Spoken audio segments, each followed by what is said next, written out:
بسم اللہ الرحمن الرحیم۔ السلام علیکم۔ نبی کریم صلی اللہ علیہ وآلہ وسلم بنی نوع انسان کے لیے اللہ کے آخری نبی ہیں، اور آپ صلی اللہ علیہ وآلہ وسلم پر نازل ہونے والی کتاب قرآن مجید اللہ تعالیٰ کی آخری کتاب ہے۔ لہٰذا نبی کریم صلی اللہ علیہ وآلہ وسلم کی پاکیزہ زندگی انسانیت کے لیے تا قیامت واجب الاتباع اور ہدایت کا سرچشمہ ہے۔ یقیناً رسول اللہ صلی اللہ علیہ وآلہ وسلم کی زندگی تمہارے لیے بہترین نمونہ ہے، لہٰذا رحمت للعالمین کی سیرت مطہرہ ہر مسلمان کی زندگی کا لازمی حصہ قرار پایا۔ سیرت نبوی مکمل طور پر بیان کرنا اس وقت ممکن نہیں جب تک اسلام سے پہلے اور بعد کے حالات کا تقابل نہ کیا جائے، اس لیے آج کی ویڈیو میں ہم اسلام سے پہلے عرب کی کیفیت بیان کریں گے، عرب اقوام اور ان کی معاشرت کا نقشہ کھینچیں گے، پھر وہ حالات بیان کریں گے جن میں رسول اللہ صلی اللہ علیہ وآلہ وسلم کی بعثت ہوئی۔ لفظ عرب کے معنی صحرا اور بے آب و گیا زمین کے ہیں۔ عہد قدیم سے یہ لفظ جزیرہ نما عرب اور اس میں بسنے والے لوگوں کے لیے بولا گیا ہے۔ عرب کے مغرب میں بحیرہ احمر اور جزیرہ نما سینا ہے، مشرق میں خلیج عرب اور جنوب عراق کا ایک بڑا حصہ ہے۔ جنوب میں بحیرہ عرب ہے جو دراصل بحیرہ ہند کا پھیلاؤ ہے۔ شمال میں ملک شام اور کسی قدر شمالی عراق ہے۔ ان میں سے بعض سرحدوں کے بارے میں اختلاف بھی ہے۔ کل رقبے کا اندازہ 10 لاکھ سے 13 لاکھ مربع میل تک کیا گیا ہے۔ نسلی انداز سے مورخین نے عرب اقوام کی 3 قسمیں بیان کی ہیں۔ نمبر 1، عرب بائدہ، یعنی وہ قدیم عرب قبائل اور قومیں جو بالکل ناپید ہو گئیں اور ان کے متعلق ضروری معلومات بھی میسر نہیں، مثلاً عاد، سمود، جدیس، طلیسم، املاک، امیم، جرہم اور جاسم وغیرہ۔ نمبر 2، عرب عاربہ، یعنی وہ عرب قبائل یا عرب بن العشی بن قحطان کی نسل سے ہیں، انہیں قحطان عرب کہا جاتا ہے۔ نمبر 3، عرب مستعربہ، یعنی وہ قبائل جو سیدنا اسماعیل علیہ السلام کی نسل سے ہیں، انہیں عدنانی عرب کہا جاتا ہے۔ عرب عربی یعنی قحطانی عرب کا اصل گہوارہ ملک یمن تھا، یعنی ان کے خاندان اور قبیلے مختلف شاخوں میں پھوٹے اور پھیلے اور بڑھے۔ ان میں سے 2 قبیلوں نے بہت شہرت حاصل کی، ایک حمیر جس کی مشہور شاخیں زید الجمہور، قضاء اور سجاسک ہیں، دوسرا کہلان جن کی مشہور شاخیں ہمدان، انمار، تی، مجزج، قندہ، لخم، جزام، ازد، اوس، خزرج اور اولاد جفا ہیں، جنہوں نے آگے چل کر ملک شام کے اطراف میں بادشاہت قائم کی اور آل غسان کے نام سے مشہور ہوئے۔ عرب مستعربہ کے جد اعلیٰ سیدنا ابراہیم علیہ السلام اصلاً عراق کے ایک شہر کے باشندے تھے۔ یہ شہر دریائے فرات کے مغربی ساحل پر کوفہ کے قریب واقع تھا۔ اس کی کھدائی کے دوران میں جو چیزیں برآمد ہوئیں ان سے اس شہر کے بارے میں بہت سی معلومات ملی ہیں، اور سیدنا ابراہیم علیہ السلام کے خاندان کے بارے میں بعض تفصیلات معلوم ہوئی ہیں، نیز ملک کے دینی اور اجتماعی حالات بھی سامنے آئے ہیں۔ سیدنا ابراہیم علیہ السلام یہاں سے ہجرت کر کے شہر حران تشریف لے گئے تھے، اور پھر فلسطین جا کر اسے آپ نے دعوت سرگرمیوں کا مرکز بنا لیا، اور دعوت و تبلیغ کے لیے یہیں سے اندرون و بیرون ملک آتے جاتے رہتے تھے۔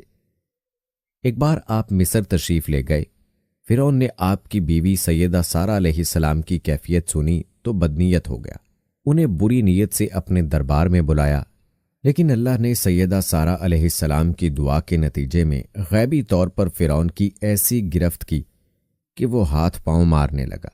اس کی نیت بد اس کے منہ پر مار دی گئی، اور وہ اس حادثے کی نوعیت سے سمجھ گیا کہ سیدہ سارہ اللہ کی نہایت خاص اور مقرب بندی ہے۔ وہ ان کے اس وصف سے اس قدر متاثر ہوا کہ اپنی بیٹی ہاجرہ کو ان کی خدمت میں دی۔ پھر سیدہ سارہ نے سیدہ ہاجرہ کو سیدنا ابراہیم علیہ السلام کی زوجیت میں دے دیا۔ سیدنا ابراہیم علیہ السلام ان دونوں کو لے کر فلسطین واپس تشریف لائے۔ پھر اللہ تعالیٰ نے سیدہ ہاجرہ کے بطن سے ابراہیم علیہ السلام کو ایک فرزند اسماعیل علیہ السلام عطا فرمایا۔ سیدہ سارہ بے اولاد تھیں، اس لیے انہیں بہت غیرت آئی، اور انہوں نے ابراہیم علیہ السلام کو مجبور کیا کہ وہ سیدہ ہاجرہ اور ان کے نوزائیدہ بچے کے سمیت جلا وطن کر دیں۔ حالات نے ایسا رخ اختیار کیا کہ انہیں سیدہ سارہ کی بات ماننی پڑی، اور وہ حضرت ہاجرہ اور اسماعیل علیہ السلام کو لے کر حجاز تشریف لے گئے۔ وہاں انہیں ایک بے آب و گیاہ وادی میں اتار دیا۔ اسی جگہ آج بیت اللہ ہے، اس وقت نہیں تھا، صرف ٹیلوں کی طرح ابری ہوئی زمین تھی۔ سیلاب آتا تو دائیں بائیں سے کترا کر نکل جاتا تھا۔ وہی مسجد حرام کے بالائی حصے میں زمزم کے پاس ایک بہت بڑا درخت تھا۔ آپ نے ان دونوں کو اسی درخت کے پاس چھوڑا تھا۔ اس وقت مکے میں نہ پانی تھا نہ انسان، اس لیے سیدنا ابراہیم علیہ السلام نے ایک توشے میں چند کھجوریں اور ایک مشکیزے میں پانی رکھا۔ اس کے بعد فلسطین واپس چلے گئے۔ ادھر چند ہی دنوں میں کھجوریں اور پانی ختم ہو گیا۔ سخت مشکل پیش آئی، مگر اس مشکل وقت میں اللہ کے فضل سے زمزم کا چشمہ پھوٹ پڑا اور ان کے لیے خوراک کا سامان بن گیا۔ اسماعیل علیہ السلام جب جوان ہوئے تو جرہم قبیلے سے عربی سیکھی۔ یہ قبیلہ وہاں پانی دیکھ کر آباد ہو گیا تھا۔ اس قبیلے کے لوگ انہیں پسند کرنے لگے تو اپنے خاندان کی ایک خاتون سے ان کی شادی کر دی۔ اسی دوران میں سیدہ ہاجرہ کا انتقال ہو گیا۔ ادھر سیدنا ابراہیم علیہ السلام کو خیال آیا کہ اپنا ترکہ دیکھنا چاہیے، چنانچہ وہ مکہ مکرمہ تشریف لے گئے۔ لیکن سیدنا اسماعیل علیہ السلام سے ملاقات نہ ہوئی۔ بہو سے حالات دریافت کیے، اس نے تنگ دستی کی شکایت کی۔ آپ نے وصیت کی کہ اسماعیل آئیں تو کہنا کہ اپنے دروازے کی چوکھٹ بدل لیں۔ سیدنا اسماعیل علیہ السلام اس کا مطلب سمجھ گئے۔ انہوں نے بیوی کو طلاق دے دی اور ایک دوسری عورت سے شادی کر لی، جو جرہم کے سردار مزاز بن عمرو کی صاحبزادی تھیں۔ ان کی دوسری شادی کے بعد ایک مرتبہ پھر سیدنا ابراہیم علیہ السلام مکہ تشریف لے گئے، مگر اس مرتبہ پھر سیدنا اسماعیل علیہ السلام سے ملاقات نہ ہو سکی۔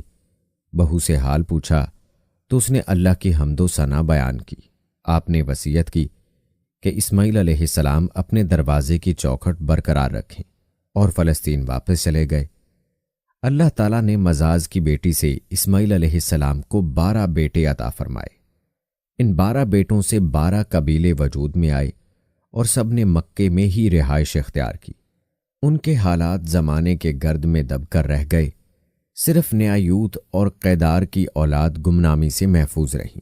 قیدار بن اسماعیل علیہ السلام کی نسل مکہ معظمہ میں ہی پھیلتی رہی، یہاں تک کہ عدنان اور ان کے بیٹے ماد کا زمانہ آ گیا۔ عدنانی عرب کا سلسلہ نسب صحیح طور پر یہاں تک ہی محفوظ ہے۔ عدنان نبی کریم صلی اللہ علیہ وآلہ وسلم کے سلسلہ نسب میں 21ویں پشت میں آتے ہیں۔ بہرحال مید کے بیٹے نزار سے کئی خاندان وجود میں آئے۔ دراصل نزار کے 4 بیٹے تھے اور ہر بیٹا ایک بڑے قبیلے کی بنیاد ثابت ہوا۔ چاروں کے نام یہ ہیں ابنا، مزر، ربیہ، ایاد۔ ان میں سے 2 کے قبیلوں کی شاخیں اور شاخوں کی شاخیں بہت زیادہ ہیں۔ چنانچہ ربیہ سے اسد بن ربیہ، غزہ، عبد قیس، وائل، بکر، تغلب اور بنو حنیفہ وغیرہ وجود میں آئے۔ مزر کی اولاد 2 بڑے قبیلوں میں تقسیم ہوئی۔ نمبر 1 قیس اعلان بن مزر اور نمبر 2 الیاس بن مزر۔ قیس اعلان سے بنو سلیم، بنو حوازن، بنو غطفان، غطفان سے ابس، زبیان اور اشجع وغیرہ وجود میں آئے۔ الیاس بن مزر سے مدرکہ، بنو اسد بن خزیمہ اور کنانہ بن خزیمہ کے قبائل وجود میں آئے۔ پھر کنانہ سے قریش کا قبیلہ وجود میں آیا۔ پھر قریش کے مختلف شاخوں میں تقسیم ہوئے۔ مشہور قریشی شاخوں کے نام یہ ہیں: جمح، سہم، عدی، مخصوم، تیم، زہرہ اور قصہ بن کلاب کے خاندان یعنی عبد الدار، اسد اور عبد مناف، یہ تینوں قصہ کے بیٹے تھے۔ ان میں سے عبد مناف کے 4 بیٹے ہوئے، جن سے 4 ذیلی قبیلے وجود میں آئے، یعنی عبد الشمس، نوفل، مطلب اور ہاشم۔ انہی ہاشم کی نسل سے اللہ تعالیٰ نے ہمارے نبی محمد صلی اللہ علیہ وآلہ وسلم کا انتخاب فرمایا۔ ابن عباس کا بیان ہے کہ رسول اللہ صلی اللہ علیہ وآلہ وسلم نے فرمایا، اللہ تعالیٰ نے مخلوق پیدا فرمائی تو مجھے سب سے اچھے گروہ کے اندر رکھا، پھر قبائل کو چنا تو مجھے سب سے اچھے قبیلے کے اندر بنایا، پھر گھرانوں کو چنا تو مجھے سب سے اچھے گھرانے میں بنایا، لہٰذا میں اپنی ذات کے اعتبار سے بھی سب سے اچھا ہوں اور اپنے گھرانے کے اعتبار سے بھی سب سے بہتر ہوں۔ جس وقت جزیرہ عرب پر اسلام کا سورج طلوع ہوا، وہاں 2 قسم کے حکمران تھے۔ ایک تاج پوش بادشاہ جو حقیقت میں آزاد اور خود مختار نہیں تھے، اور دوسرے قبائلی سردار جنہیں اختیارات کے حساب سے وہی حیثیت حاصل تھی جو تاج پوش بادشاہوں کی تھی، لیکن ان کی اکثریت کو ایک امتیاز یہ حاصل تھا کہ وہ مکمل طور پر آزاد اور خود مختار تھے۔ اس وقت تاج پوش حکمران یہ تھے: شاہان یمن، شاہان آل غشان یعنی شام، شاہان حیرہ یعنی عراق۔ باقی عرب حکمران تاج پوش نہ تھے۔ عرب آربہ میں سے قدیم ترین قوم سبا تھی، اور یعنی عراق سے جو کتبات برآمد ہوئے ان میں 2.5 سال قبل مسیح کی اس قوم کا ذکر ملتا ہے، لیکن اس کے عروج کا زمانہ 11 صدی قبل مسیح سے شروع ہوتا ہے۔ اس کی تاریخ کے اہم ادوار یہ ہیں: 650 قبل مسیح سے پہلے کا دور۔ اس دور میں سبا کے بادشاہوں کا لقب مقرب سبا تھا۔ ان کا پایا تخت سروا تھا، جس کے کھنڈرات آج بھی معرب کے مغرب میں 1 دن کے فاصلے پر پائے جاتے ہیں۔ یہ کھنڈرات قریبہ کے نام سے مشہور ہیں۔ اسی دور میں معرب کے مشہور بند کی بنیاد رکھی گئی، جسے یمن کی تاریخ میں بہت اہمیت حاصل ہے۔ 115 قبل مسیح سے 650 قبل مسیح تک کا دور۔ اس دور میں سبا کے بادشاہوں نے مقرب کا لفظ چھوڑ کر ملک یعنی بادشاہ کا لقب اختیار کر لیا، اور سروا کی بجائے معرب کو اپنا دارالسلطنت بنایا۔ اس شہر کے کھنڈرات آج بھی سنا سے 60 میل مشرق میں پائے جاتے ہیں۔ 115 قبل مسیح سے 300 عیسوی تک کا دور۔ اس دور میں سبا کی مملکت پر قبیلہ حمیر کو غلبہ حاصل رہا، اور اس نے معرب کی بجائے ریدان کو اپنا پایا تخت بنایا۔ پھر ریدان کا نام ظفار پڑ گیا، جس کے کھنڈرات آج بھی شہر یریم کے قریب دائرہ نما پہاڑی پر پائے جاتے ہیں۔ اسی دور میں قوم سبا کا زوال شروع ہوا۔ 300 عیسوی سے آغاز اسلام تک کا دور۔ اس دور میں یمن کے اندر مسلسل اضطراب اور انتشار برپا رہا۔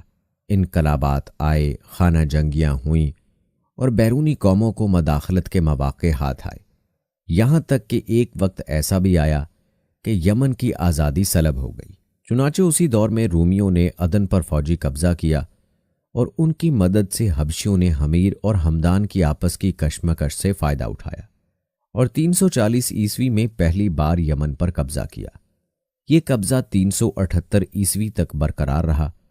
اس کے بعد یمن کی آزادی تو بحال ہو گئی، لیکن معرب کے مشہور بند میں رکھنے پڑنا شروع ہو گئے، یہاں تک کہ 450 عیسوی یا 451 عیسوی میں بند ٹوٹ گیا، اور وہ عظیم سیلاب آیا جس کا ذکر قرآن مجید کی سورہ سبا میں سیل ارم کے نام سے کیا گیا ہے۔ پھر 523 عیسوی میں ایک اور سنگین حادثہ پیش آیا، وہ یہ کہ یمن کے یہودی بادشاہ ذی النواس نے نجران کے عیسائیوں پر ایک ہیبت ناک حملہ کیا۔ انہیں عیسائی مذہب چھوڑنے پر مجبور کرنے کی کوشش کی۔ جب وہ اس پر آمادہ نہ ہوئے تو ذی النواس نے خندق کھدوا کر انہیں بھڑکتی ہوئی آگ میں جھونک دیا۔ قرآن مجید کی سورت بروج میں اس واقعے کی طرف اشارہ کیا گیا ہے، جس واقعے کا نتیجہ یہ ہوا کہ عیسائیت انتقام لینے پر تل گئی۔ وہ پہلے ہی رومی بادشاہوں کی قیادت میں بلا وجہ عرب کی فتوحات کی تیاری کر چکے تھے، اپنے علاقوں کو وسیع کرنا چاہتے تھے۔ انہوں نے حبشیوں کو یمن پر حملے کی ترغیب دی، انہیں بحری بیڑا مہیا کیا۔ حبشیوں نے رومیوں کی شہ پا کر 525 عیسوی میں اریات کی قیادت میں 70,000 فوج سے یمن پر دوبارہ قبضہ کر لیا۔ قبضے کے بعد اریات نے شاہ حبش کی حیثیت سے یمن پر حکمرانی کی، لیکن پھر اس کی فوج کے ایک ماتحت کمانڈر ابرہا نے اسے قتل کر کے خود اقتدار پر قبضہ جما لیا، اور شاہ حبش کو بھی راضی کر لیا کہ وہ اس قبضے کو تسلیم کر لیں۔ یہ وہی ابرہا ہے جس نے بعد میں خانہ کعبہ کو ڈھانے کی کوشش کی، اور ایک لشکر جرار کے ساتھ چند ہاتھیوں کو بھی لشکر میں شامل کر لیا، جس کی وجہ سے یہ لشکر اصحاب الفیل کے نام سے مشہور ہوا۔ عراق اور اس کے نواحی علاقوں پر اہل فارس کی حکمرانی چلی آ رہی تھی، اسے پارس بھی کہا جاتا ہے۔ اس کا زمانہ 529 تا 557 قبل مسیح ہے۔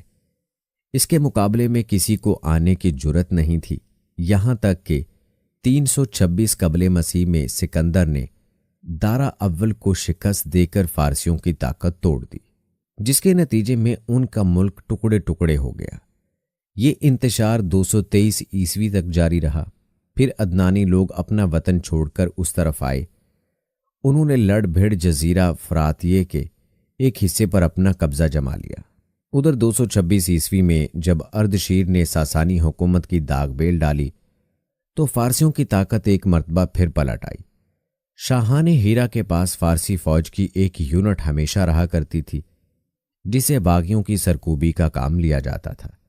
یہ بات تو مشہور ہے کہ مکے میں آبادی کا آغاز سیدنا اسماعیل علیہ السلام سے ہوا۔ آپ نے 137 سال کی عمر پائی اور تاحیات مکے کے سربراہ اور بیت اللہ کے متولی رہے۔ آپ کے بعد آپ کے 2 صاحبزادگان نبایوت اور کیدار یکے بعد دیگرے مکے کے والی ہوئے۔ ان کے بعد ان کے نانا مزار بن جرہمی نے اقتدار اپنے ہاتھ میں لے لیا۔ اس طرح مکے کی سربراہی بنو جرہم کی طرف منتقل ہو گئی اور ایک مدت تک انہی کے ہاتھ میں رہی۔ سیدنا اسماعیل علیہ السلام کا زمانہ قریباً 2000 سال قبل مسیح ہے۔ اس حساب سے مکے میں قبیلہ جرہم کا وجود کوئی 2100 برس تک رہا اور ان کی حکمرانی قریباً 2000 برس تک رہی۔ بنو قزا نے مکہ پر قبضہ کرنے کے بعد بنو بکر کو شامل کیے بغیر تنہا اپنی حکمرانی قائم کی۔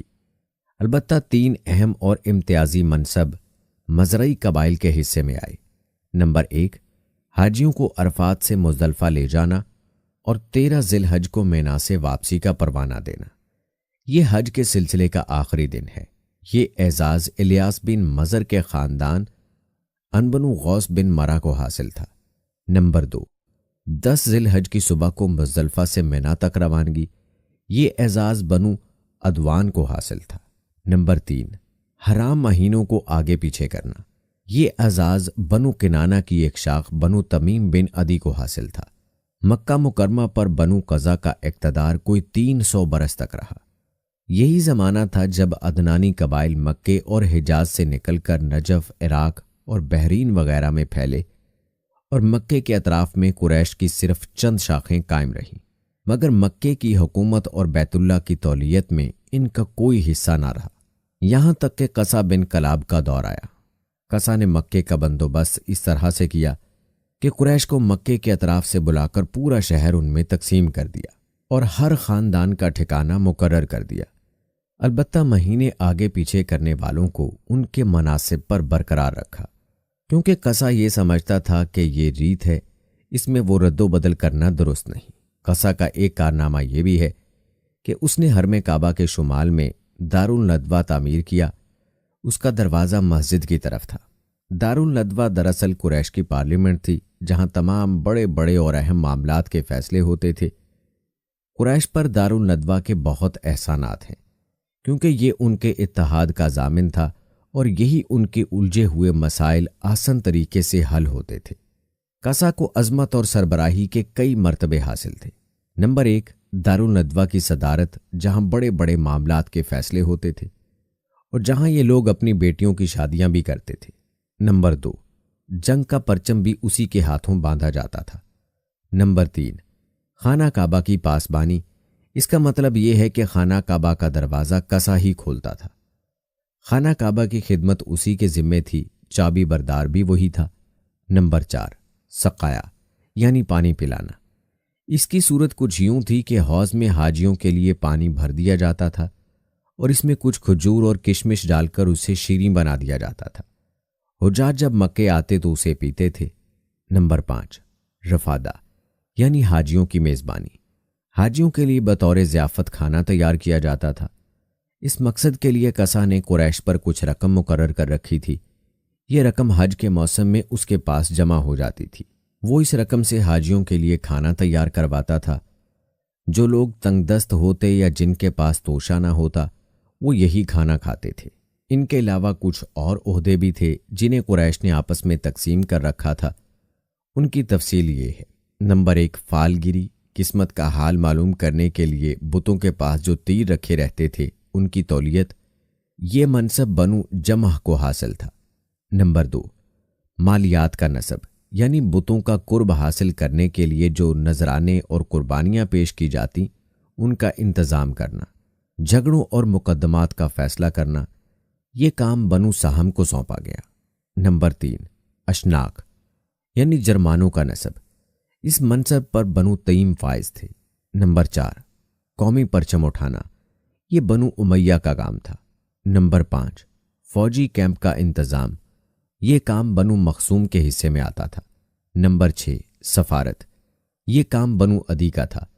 قبائل میں سردار کو وہی اختیارات حاصل تھے جو کسی بادشاہ کو حاصل ہوتے ہیں، حتیٰ کہ بعض کرداروں کا یہ حال تھا کہ اگر کبھی وہ بگڑ جاتے تھے تو ہزاروں تلواریں بے نیام ہو جاتی تھیں، اور وہ یہ بھی نہیں پوچھتے تھے کہ سردار کے غصے کا سبب کیا ہے۔ جزیرہ عرب کے 3 سرحدی علاقے تھے، یہ تینوں غیر ممالک کے پڑوس میں تھے۔ ان کی سیاسی حالت سخت پریشان کن تھی۔ وہاں انتشار کی کیفیت تھی، انسان ظالم تھا یا مظلوم، حاکم تھا یا محکوم، بس انہی 2 طبقوں میں بٹا ہوا تھا۔ تمام تر فوائد سربراہوں کو، خاص طور پر غیر ملکی سربراہوں کو حاصل تھے، اور سارا بوجھ غلاموں کے سر تھا۔ وہ طرح طرح کے ظلم و ستم برداشت کرتے تھے، زبان نہیں کھول سکتے تھے کیونکہ حکمرانی جبری تھی۔ انسانی حقوق نام کی کسی چیز کا دور دور تک کوئی نشان نہیں تھا۔ عرب کے عام باشندے اسماعیل علیہ السلام کی تبلیغ کے نتیجے میں دین ابراہیم کے پیروکار تھے، اس لیے صرف اللہ کی عبادت کرتے تھے اور توحید پر کاربند تھے۔ لیکن وقت گزرنے کے ساتھ ساتھ انہوں نے اللہ کے احکامات کو بھلا دیا، پھر بھی ان کے اندر توحید اور دین ابراہیم کے کچھ آثار باقی رہے، یہاں تک کہ بنو قزا کا سردار عمرو بن روحی منظر عام پر آیا۔ اس کی نشو و نما نیکی، صدقہ خیرات اور دینی باتوں میں دلچسپی کی بنیاد پر ہوئی تھی، اس لیے لوگوں نے اسے محبت کی نگاہ سے دیکھا، اسے بڑا عالم اور اللہ کا ولی سمجھ کر اس کی پیروی کی۔ پھر اس شخص نے ملک شام کا سفر کیا۔ اس نے دیکھا وہاں بتوں کی پوجا ہو رہی تھی۔ اس نے سمجھا کہ یہ طریقہ بھی اچھا ہے اور برحق ہے، کیونکہ ملک شام پیغمبروں کی سرزمین تھی، آسمانی کتابیں وہاں نازل ہوئی تھیں۔ چنانچہ وہاں سے واپسی پر اپنے ساتھ حبل بت بھی لے آیا اور اسے خانہ کعبہ کے اندر نصب کر دیا، اور اہل مکہ کو خانہ کعبہ کے ساتھ شرک کی دعوت دی۔ اہل مکہ نے اس پر لبیک کہا۔ اس کے بعد بہت جلد اس میں حجاز کے باشندے بھی شامل ہو گئے، وہ بھی ان کے نقش قدم پر چل پڑے۔ اس طرح عرب میں بت پرستی کا آغاز ہوا۔ حبل کے علاوہ عرب کے قدیم ترین بتوں میں سے ایک منا تھا، جو کہ بحر احمر کے ساحل پر نصب تھا۔ اس کے بعد حجاز کے ہر خطے میں بتوں کی بھرمار ہو گئی۔ کہا جاتا ہے کہ ایک جن عمرو بن لوحی کے تابع تھا۔ اس نے بتایا کہ قوم نوح کے بت جدہ میں دفن ہیں۔ اس اطلاع پر وہ جدہ گیا اور ان بتوں کو کھوج نکالا اور ان کو واپس لایا، اور حج کے زمانے میں ان کو مختلف قبائل کے حوالے کیا۔ یہ قبائل ان بتوں کو اپنے اپنے علاقے میں لے گئے۔ اس طرح ہر قبیلے میں اور پھر ہر گھر میں ایک ایک بت ہو گیا۔ اسی پر بس نہیں کی گئی، اس کے بعد مشرکین مسجد حرام کو بھی بتوں سے بھر دیا۔ چنانچہ جب مکہ فتح ہوا تو بیت اللہ اور مسجد حرام اور ان کے ارد گرد 360 بت تھے، جن کو خود رسول اللہ صلی اللہ علیہ وآلہ وسلم نے اپنے دست مبارک سے توڑا۔ آپ صلی اللہ علیہ وآلہ وسلم ہر ایک بت کو چھڑی سے ٹھوکر مارتے اور وہ گر جاتا۔ پھر آپ صلی اللہ علیہ وآلہ وسلم نے حکم دیا، ان تمام بتوں کو مسجد حرام سے باہر نکال دو۔ چنانچہ ان سارے بتوں کو مسجد حرام سے نکال کر جلا دیا گیا۔ اہل جاہلیت یہ سمجھتے تھے کہ بتوں کی پوجا دین ابراہیمی میں تبدیلی نہیں بلکہ بدعت حسنہ ہے۔ ان میں بت پرستی کی کیا کیا رسم و روائج تھیں، چند ایک یہ ہیں۔ نمبر 1، اس دور کے جاہل مشرک بتوں کے پاس مجاہد بن کر بیٹھتے تھے، ان کی پناہ ڈھونڈتے تھے، انہیں زور زور سے پکارتے تھے، حاجت روائی اور مشکل کشائی کے لیے ان کو پکارتے تھے اور سمجھتے تھے کہ وہ اللہ سے سفارش کر کے ان کی مشکل حل کروا دیں گے۔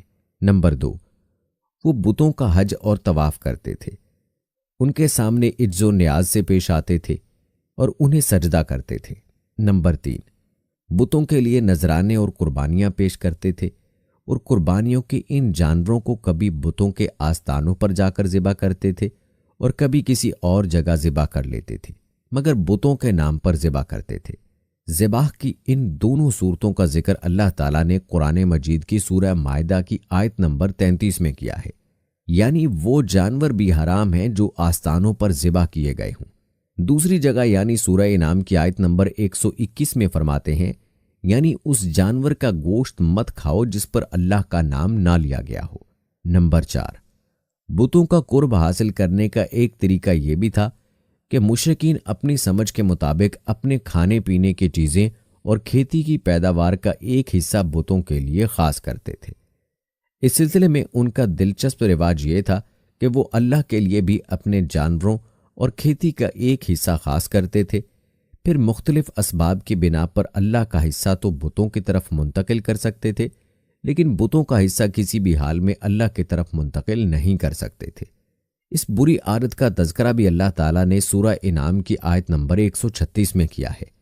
اللہ نے جو کھیتی اور چوپائے پیدا کیے ہیں اس کا ایک حصہ انہوں نے اللہ کے لیے مقرر کیا اور خود کہتے ہیں کہ یہ اللہ کے لیے ہے اور یہ ہمارے شرکاء کے لیے ہے، تو جو ان کے شرکاء کے لیے ہوتا ہے وہ تو اللہ کے لیے نہیں پہنچتا، مگر جو اللہ کے لیے ہوتا ہے وہ ان کے شرکاء کے لیے پہنچ جاتا ہے۔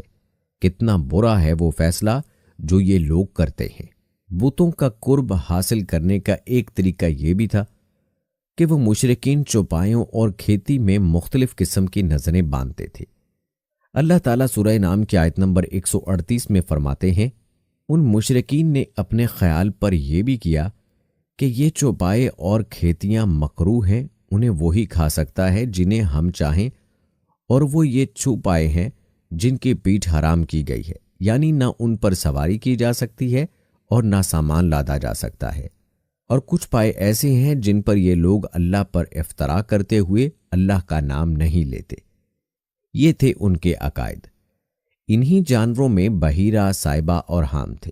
سیرت نگار ابن اسحاق کہتے ہیں کہ بحیرہ سائبہ کی بچی کو کہا جاتا ہے اور سائبہ اس اونٹنی کو کہا جاتا ہے جس سے پے در پے مادہ بچے پیدا ہوں، درمیان میں کوئی نر نہ ہو۔ ایسی اونٹنی کو آزاد چھوڑ دیا جاتا تھا، اس پر سواری نہیں کی جاتی تھی، اس کے بال بھی نہیں کاٹے جاتے تھے، اور مہمان کے سوا اس کا دودھ کوئی بھی نہیں پی سکتا تھا۔ اس کے بعد وہ اپنی جو مادہ بچہ جنتی اس کا کان چیر دیا جاتا اور اسے بھی اس کی ماں کے ساتھ آزاد چھوڑ دیا جاتا۔ اس پر سواری بھی نہ کی جاتی، اس کے بال نہ کاٹے جاتے، اور مہمان کے سوا کوئی اس کا دودھ نہیں پیتا۔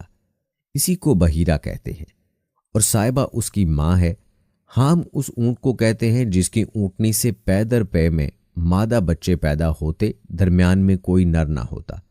ایسے سے اونٹ کی پیٹھ محفوظ کر دی جاتی، نہ اس پر سواری کی جاتی اور نہ اس کے بال کاٹے جاتے تھے، بلکہ اس کو اونٹوں کے ریوڑ میں چھوڑ دیا جاتا۔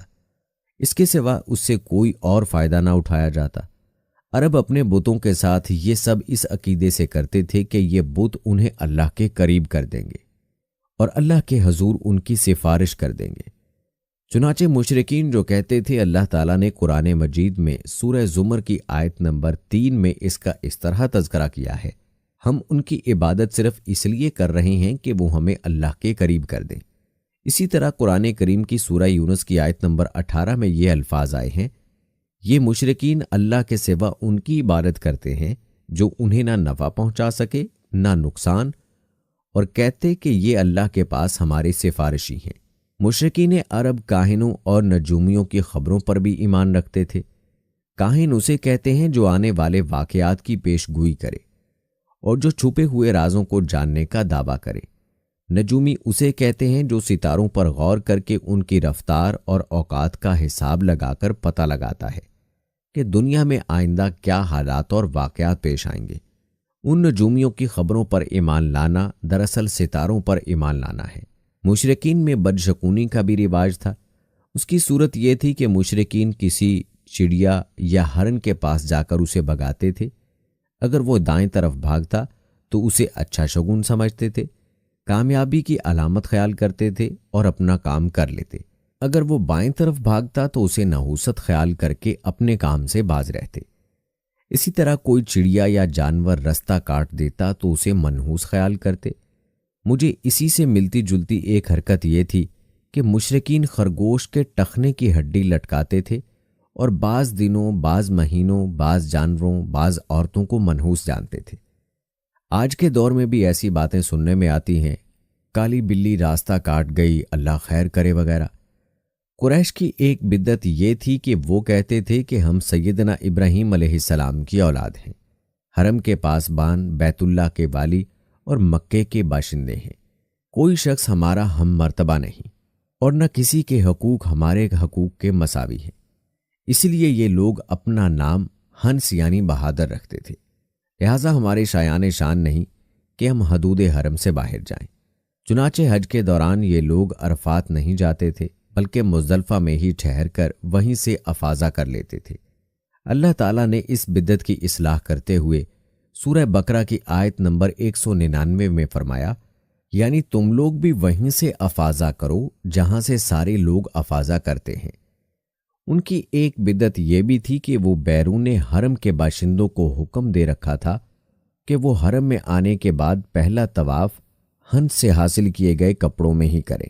چنانچہ اگر ان کا کپڑا دستیاب نہ ہوتا تو مرد ننگے طواف کرتے اور عورتیں اپنے سارے کپڑے اتار کر ایک چھوٹے سے کرتے میں طواف کرتیں۔ اللہ تعالیٰ نے ان خرافات کے خاتمے کے لیے سورہ آراف کی آیت نمبر 31 میں فرمایا، یعنی اے آدم کے بیٹو، ہر مسجد کے سامنے اپنی زینت اختیار کرو۔ یہ دین یعنی شرک و بت پرستی اور توہمات اور خرافات پر مبنی عقیدے والا دین عام اہل عرب کا دین تھا۔ اس کے علاوہ جزیرہ عرب کے مختلف اطراف میں یہودیت، مسیحیت اور مجوسیت نے قدم جما لیے تھے۔ جزیرہ عرب میں یہودیت کا دور اس وقت سے شروع ہوتا ہے جب فلسطین میں بابل اور عاشورہ کی حکومت کے فتوحات کی وجہ سے یہودیوں کو اپنا وطن چھوڑنا پڑا۔ اس حکومت کی سخت گیری کی ہاتھوں یہودی بستیوں کی تباہی اور ویرانی، ان کی کل کی بربادی اور ان کی اکثریت کے ملک بابل سے جلا وطنی کا نتیجہ یہ ہوا کہ یہود کی ایک جماعت فلسطین چھوڑ کر حجاز کے شمال میں آ بسی اور یثرب اور خیبر میں آباد ہو کر یہاں باقاعدہ اپنی بستیاں بسا لیں، قلعے تعمیر کر لیے اور گڑھیاں بنا لیں۔ وطن چھوڑ کر آنے والے ان یہود کے ذریعے عرب باشندوں میں کس قدر یہود کا بھی رواج عام ہوا اور اسلام کے ظہور سے پہلے اس کو بھی ایک اچھی بھلی حیثیت حاصل ہو گئی۔ اسلام کے ظہور کے وقت مشہور یہود قبائل یہ ہیں: خیبر، نذیر، مستلق، قریظہ اور کینقا۔ جہاں تک عیسائی مذہب کا تعلق ہے، عرب میں اس کی آمد حبشی اور رومی قبضہ گیروں اور روم فاتحین کے ذریعے ہوئی۔ یمن پر حبشیوں کا قبضہ پہلی بار 340 عیسوی میں ہوا اور 378 عیسوی تک برقرار رہا۔ اس دوران یمن میں مسیحی مشن کام کرتا رہا۔ تقریباً اسی زمانے میں ایک متقی اور پرہیزگار شخص نجران پہنچا اور وہاں کے باشندوں میں عیسائی مذہب کی تبلیغ کی۔ نجران کے لوگوں کو اس کے دین میں کچھ ایسی سچی علامات نظر آئیں کہ وہ عیسائی ہو گئے۔ جہاں تک مجوسیت کا تعلق ہے تو اسے زیادہ تر اہل فارس کے ہمسایہ عربوں میں فروغ حاصل ہوا، مثلاً عراق، عرب، بحرین اور خلیج عرب کے ساحلی علاقوں میں۔ ان کے علاوہ یمن میں فارسی قبضے کے دوران وہابی اکا دکا افراد نے مجوسیت قبول کی۔ عرب کے باقی دینوں کو ماننے والوں کا حال بھی مشرکین جیسا تھا، کیونکہ ان کے دل بھی یکساں تھے، عقائد ایک سے تھے اور رسم و رواج میں بھی ہم آہنگی تھی۔ عرب آبادی مختلف طبقات میں بٹی ہوئی تھی، ہر طبقے کے حالات ایک دوسرے سے بہت زیادہ مختلف تھے۔ چنانچہ معزز طبقے میں عورت اور مرد کا تعلق خاصا ترقی یافتہ تھا۔ عورت کو بہت خود مختاری حاصل تھی، اس کی بات مانی جاتی تھی، اس کی اس قدر حفاظت اور احترام کیا جاتا کہ اس کی خاطر تلواریں سونت دی جاتی تھیں، خون ریزی ہو جاتی تھی۔ آدمی جب اپنی شجاعت اور بہادری پر بات کرنا چاہتا، اپنی تعریف کرنا چاہتا تو عموماً عورت ہی کو مخاطب کرتا۔ شجاعت اور سخاوت کو ان کے درمیان بہت بڑا درجہ حاصل تھا۔ اکثر اوقات ان میں صلح کے لیے عورت ہی اہم کردار ادا کرتی تھی۔ وہ چاہتی تو قبائل کو صلح کے لیے آمادہ کر لیتی تھی اور چاہتی تو قبائل کے درمیان جنگ کی آگ بھڑکا دیتی تھی، لیکن ان تمام باتوں کے باوجود خاندان کا سربراہ مرد ہی کو مانا جاتا تھا اور اس کی بات فیصلہ کن ہوتی تھی۔ اس طبقے میں مرد اور عورت کا تعلق عقد نکاح سے ہوتا تھا۔ یہ نکاح عورت کی ولیوں کی نگرانی میں طے پاتا تھا۔ عورت کو ان کی ولایت کے بغیر نکاح کا حق حاصل نہیں تھا۔ ایک طرف طبقہ اجرا یعنی معزز لوگوں کا یہ حال تھا تو دوسری طرف دوسرے طبقوں میں مرد عورت کے اختلاع کی اور بھی کئی صورتیں، جنہیں بدکاری و بے حیائی، فحاشی و زناکاری کے علاوہ کوئی نام نہیں دیا جا سکتا۔ زمانہ جاہلیت میں کسی حد کے بغیر متعدد بیویاں رکھنا ایک عام بات تھی۔ لوگ 2 سگی بہنوں کو بھی بیک وقت اپنے نکاح میں رکھ لیتے تھے۔ باپ کی بیوی کو طلاق دینے کے بعد یا اس کے فوت ہونے پر بیٹا اپنی سوتیلی ماں سے بھی نکاح کر لیتا تھا۔ طلاق کا اختیار مرد کو حاصل تھا اور اس کی کوئی بھی حد مقرر نہیں تھی۔ زناکاری تمام طبقات میں عروج پر تھی، البتہ کچھ مرد اور کچھ عورتیں ایسے ضرور تھے جنہیں اپنی بڑائی کا احساس گندگی کے کیچڑ میں لت پت ہونے سے باز رکھتا۔ پھر آزاد عورتوں کا حال لونڈیوں کی نسبت اچھا تھا۔ اصل مصیبت لونڈیاں ہی تھیں۔ ایسا لگتا ہے ان جاہلوں کی اکثریت اس برائی کی طرف متوجہ ہونے میں کوئی آر محسوس نہیں کرتی تھی۔ جاہلیت میں باپ بیٹے کا تعلق بھی مختلف نوعیت کا تھا۔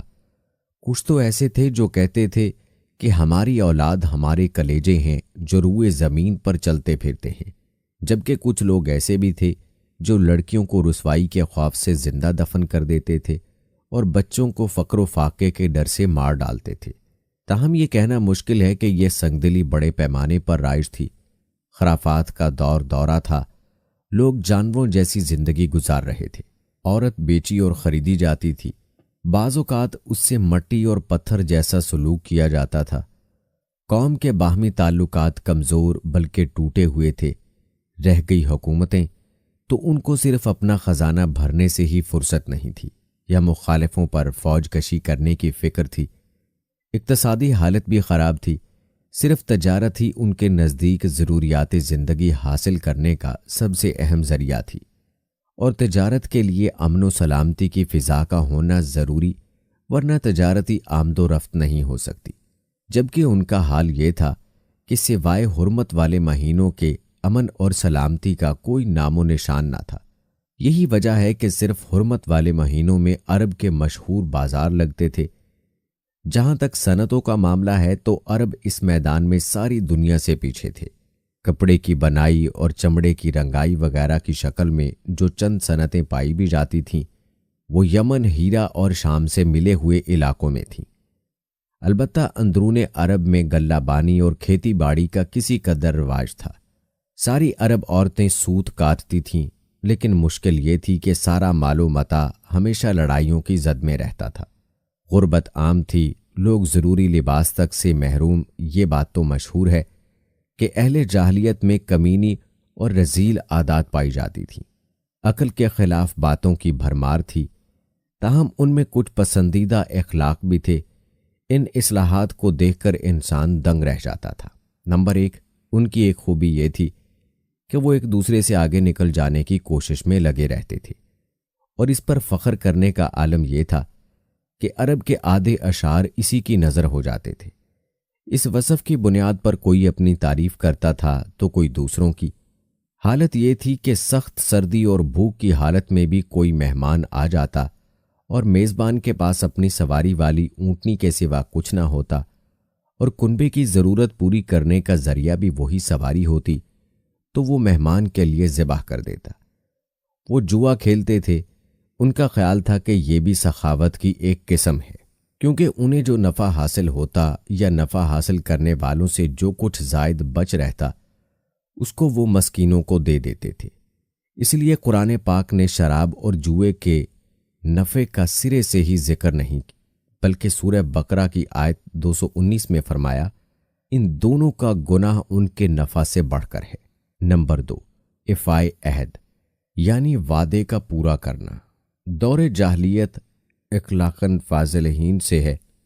عہد کو ان کے نزدیک دین کی حیثیت حاصل تھی، جس سے وہ ہر حال میں چمٹے رہتے تھے، اور اس راستے میں اپنی اولاد کا خون اور اپنے گھر بار کی تباہی بھی ہیچ سمجھتے تھے۔ نمبر 3، خودداری اور عزت نفس، اس پر قائم رہنا اور ظلم و جبر برداشت نہ کرنا بھی اہل جاہلیت کے اوصاف میں سے تھا۔ اس کا نتیجہ یہ تھا کہ ان کی شجاعت اور غیرت حد سے بڑی ہوئی تھی۔ وہ فوراً بھڑک اٹھتے تھے اور چھوٹی سے چھوٹی توہین آمیز بات پر تلوار اور نیزہ اٹھا لیتے تھے، اور نہایت خون ریز جنگ چھڑ جاتی اور انہیں اس جنگ میں اپنی جان کی قطعاً پرواہ نہ رہتی تھی۔ نمبر 4، عزائم کی تکمیل۔ اہل جاہلیت میں ایک خاص بات یہ بھی تھی کہ وہ جب کسی کام کو فخر کا ذریعہ سمجھ کر انجام دینے پر تل جاتے تو پھر کوئی رکاوٹ انہیں روک نہیں سکتی تھی۔ وہ اپنی جان پر کھیل کر اس کو انجام دے ڈالتے تھے۔ نمبر 5، سنجیدگی اور بردباری۔ یہ خوبی بھی ان کے قریب قابل فخر تھی کیونکہ ان کی شجاعت حد سے بڑھ کر تھی۔ نمبر 6، سادگی، یعنی رہن سہن کی الجھنوں اور داؤ پیچ سے ناواقف تھے۔ اس کا نتیجہ یہ تھا کہ ان میں سچائی اور امانت داری پائی جاتی تھی، دھوکہ دہی اور بد عہدی سے دور تھے۔ غالب ان کے اخلاق میں ایفائے عہد اور عزم کی پختگی کی سب سے زیادہ نفع مند تھی، کیونکہ اس زبردست قوت اور پختہ ارادے کے بغیر شر و فساد کا اختتام اور نظام عدل کا قیام ممکن نہیں تھا۔ ہمارے رسول مقبول حضرت محمد صلی اللہ علیہ وآلہ وسلم کی ولادت باسعادت موسم بہار میں پیر کے دن صبح صادق کے بعد اور طلوع آفتاب سے پہلے 9 ربیع الاول سن عام الفیل 20 یا 22 اپریل 571 عیسوی کو مکہ مکرمہ میں ہوئی۔ پیر کا دن آپ صلی اللہ علیہ وآلہ وسلم کی مبارک زندگی میں بڑی اہمیت کا حامل ہے۔ سیدنا ابن عباس رضی اللہ تعالی عنہ فرماتے ہیں، آپ صلی اللہ علیہ وآلہ وسلم پیر کے دن پیدا ہوئے، آئے پیر کے دن ہی آپ کو نبوت سے سرفراز فرمایا گیا۔ سوموار کو مکہ سے مدینہ ہجرت کرنے کے لیے نکلے، سوموار ہی کو آپ مدینہ منورہ تشریف لائے اور اپنے پیر ہی کے دن کو اس دار فانی کو خیر آباد کہا۔ آپ صلی اللہ علیہ وآلہ وسلم کے پیدا ہوتے ہی آپ کے دادا عبد المطلب آپ کو گود میں اٹھا کر خانہ کعبہ میں لے گئے، آپ کے لیے دعا کی اور محمد صلی اللہ علیہ وآلہ وسلم نام رکھا۔ پوتے کی پیدائش کی خوشی میں 7ویں دن اپنے قبیلے کی دعوت کی۔ لوگوں نے آپ کے دادا سے پوچھا کہ نومولود کا نام دوسرے لوگوں جیسا کیوں نہیں رکھا؟ انہوں نے جواب دیا، میں چاہتا ہوں کہ میرے پوتے پر اس نام کا اثر پڑے اور میرا پوتا تعریف و توثیق حاصل کرے۔ آپ کی والدہ نے آپ کا نام احمد رکھا۔ قرآن مجید میں سورہ انبیاء کی آیت نمبر 107 میں اللہ تعالیٰ نے آپ کو رحمت للعالمین کہا ہے۔ ہم نے آپ کو تمام جہانوں کے لیے رحمت بنا کر بھیجا ہے۔ آپ کا نسب نامہ اس طرح ہے: محمد بن عبداللہ بن عبد المطلب بن ہاشم بن عبد مناف بن قصا بن قلاب بن مرہ بن قاب بن لوئی بن غالب بن فہرہ بن مالک بن نظر بن قینانہ بن خزیمہ بن مدرقہ بن الیاس بن مزر بن نظارہ بن ماز بن عدنان۔ اس بات پر سب کا اتفاق ہے کہ عدنان سیدنا اسماعیل علیہ السلام کی نسل سے ہیں، لیکن دونوں کے درمیان کتنی پشتیں ہیں اور ان کے نام کیا ہیں، اس میں بہت اختلاف پایا جاتا ہے۔ آپ صلی اللہ علیہ وآلہ وسلم کی والدہ کا نام سیدہ آمنہ تھا۔ سیدہ آمنہ کے والد وہب بن عبد مناف بن کلاب ہیں۔ یہ وہی کلاب ہیں جو والد کی طرف سے بھی نبی کریم صلی اللہ علیہ وآلہ وسلم کے نسب نامے میں آتے ہیں۔